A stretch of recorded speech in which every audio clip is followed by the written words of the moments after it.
తెలంగాణ రాష్ట్ర ఏర్పాటు కోసం తన ప్రాణాలను సైతం లెక్క చేయక కొట్లాడి తెచ్చిన ఘనత మాజీ సీఎం కేసీఆర్దే అన్నారు మాజీ ఎమ్మెల్యే దాసరి మనోహర్ రెడ్డి.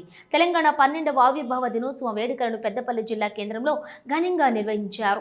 పెద్దపల్లి మాజీ ఎమ్మెల్యే దాసరి మనోహర్ రెడ్డి అమరవీరుల స్తూపం వద్ద నివాళులర్పించారు. అనంతరం బీఆర్ఎస్ పార్టీ శ్రేణులతో కలిసి పార్టీ జెండా ఆవిష్కరించారు.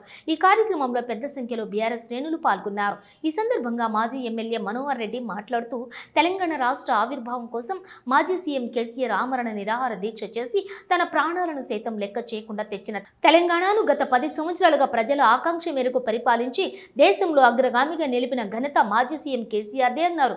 రాష్ట్రం ఏర్పాటును ఒక పండుగగా జరుపుకోవటం చాలా సంతోషమన్నారు. ఎందరో త్యాగధనుల ఫలితంగా తెలంగాణ రాష్ట్రం ఏర్పడిందన్నారు. సాధించుకున్న తెలంగాణలోని కేసీఆర్ అత్యున్నత పరిపాలన చేసి దేశంలోని ఆదర్శంగా నిలిపారని కొనియాడారు.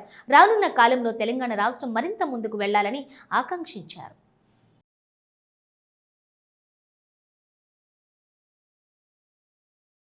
మరి ఆ రోజు ఉద్యమ నాయకుడిగా తెలంగాణ ఏర్పాటు కలలు కానీ సాకారం చేసి వచ్చిన తెలంగాణలో ముఖ్యమంత్రిగా ప్రజల ఆకాంక్షలకు అనుగుణంగా పరిపాలన చేసి ఒక గొప్ప రాష్ట్రంగా తీర్చినటువంటి మహనీయుడు కేసీఆర్ గారు.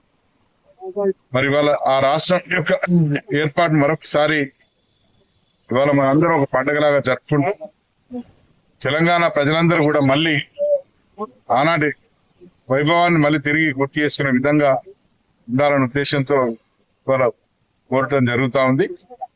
మరి గత సంవత్సరాల కాలంగా ఈ కాంగ్రెస్ ప్రభుత్వం ఏర్పడిన తర్వాత తెలంగాణ ప్రజలు మళ్ళీ మరి ఆగమాగమై వాళ్ళ బతుకులు మరి క్రింద మీద అయి ఇవాళ మళ్ళీ తిరిగి కేసీఆర్ వస్తేనే ఈ తెలంగాణ రాష్ట్రం బాగుపడుతుందనే ఒక ఆలోచనతో ప్రజలు ఉన్నటువంటి విషయాన్ని మనం చూస్తాము. ఇవాళ ఏ గ్రామానికి పోయినా ఏ మనిషిని కదిలించినా ఏ అక్కను చెల్లిని కదిలించినా కూడా మాకు ఆ కేసీఆర్ బాగుంటది, ఆ కేసీఆర్ తిరిగి రావాలని కోరుకోవడం జరుగుతూ ఉంది. ఇవాళ తెలంగాణ రాష్ట్రం తిరిగి బాగుపడాలంటే తిరిగి మళ్ళీ కేసీఆర్ ముఖ్యమంత్రి అయితేనే